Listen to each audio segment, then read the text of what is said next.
Hello, everyone. I want to start getting you prepared for financial aid, filing financial aid for the 2022-23 academic year.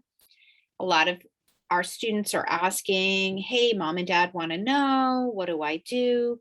Number one, delegate this task to the parent, a parent, not the student. They have a lot to do at this time of the year, and it's not an activity for a student because you'll need to have your 1040 tax forms in front of you, W-2s, as well as additional financial information. But let's get you started so that you can start getting some of these tasks done ahead of time, get content and data that's easy to enter. You probably know all the answers to it now. So number one thing, regardless of income, you need to fill out financial aid now.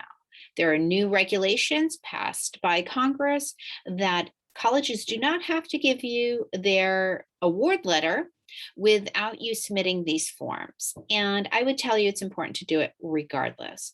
So there's a new FAFSA form out. You can click the start button here. And the most important thing to do now, after October 1, the FAFSA and the CSS profile open up. So the most productive thing you can do is get your FSA IDs and passwords. You can do that by clicking over here. It says log in to continue, but you can't log in because you don't have an FSA ID or password. And you will go to the website where you'll create these. This is probably going to be the hardest thing you do on the FAFSA, to be quite honest with you. They're very touchy, so I would tell you create an FSA ID and password for your student, number one, and then for one parent.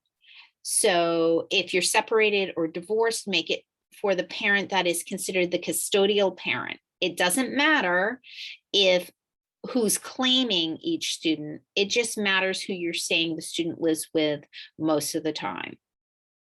So make it for that parent, and you'll verify it with your cell phone and email. And you cannot use the same email or cell phone for the student as you do for the parent. So be very conscious of that. Make sure you write these down. They are case sensitive for the passwords. And it's hard to get the password right because it's long. You can't include date of births or any identifying information like that. So that's your first task. The second task is that many times guidance counselors or other entities, state agencies are pushing you, oh, October 1st, October 1st. If your income is above $40,000 a year, meaning your adjusted gross income on your 1040 tax form for 2020, look at your adjusted gross income. If it's above 40,000, then there's not that much urgency because you will not qualify for federal Pell Grants or other aid of that nature. You just need to get it done. So I would put a self-imposed deadline of the end of November to get these documents done by. So the first form is get the FAFSA done.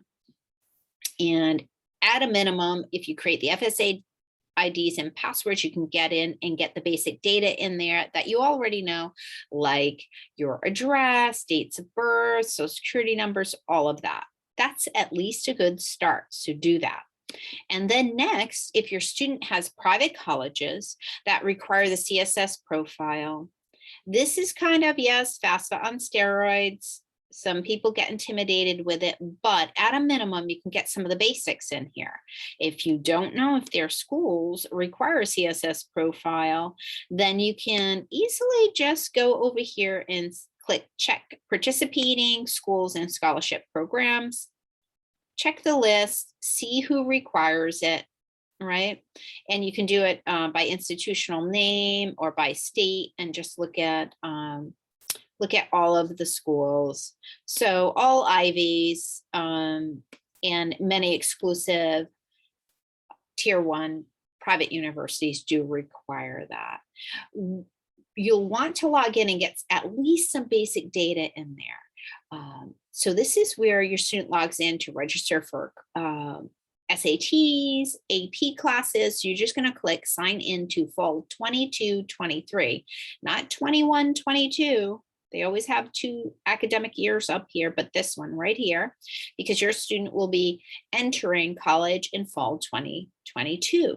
And you can add in the colleges that you know they'll be applying to. You can add some later, but get in there and get the basic data in there, like address, parents, social security numbers, date of birth, siblings. They do ask a lot of questions. Unfortunately, there's not a form that you can print like on the FAFSA site. You can print a PDF of the FAFSA and look at the questions they'll be asking. You can't really do that on CSS Profile, which is unfortunate, but you can go through and answer all the questions, maybe jot down if you have, if there's some questions that you're unsure of. They will ask many academic or financial years. So they'll ask about the one we just came through, the one we're in, and project for the future.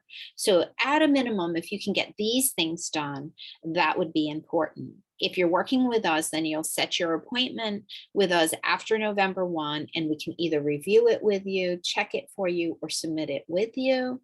And then you can have peace of mind that it's done and off your plate. If you're not working with college advisors, you can always log into pivotalcollegeyears.com, and it is a membership, online membership video learning, e-learning experience, and it will walk you through it as well.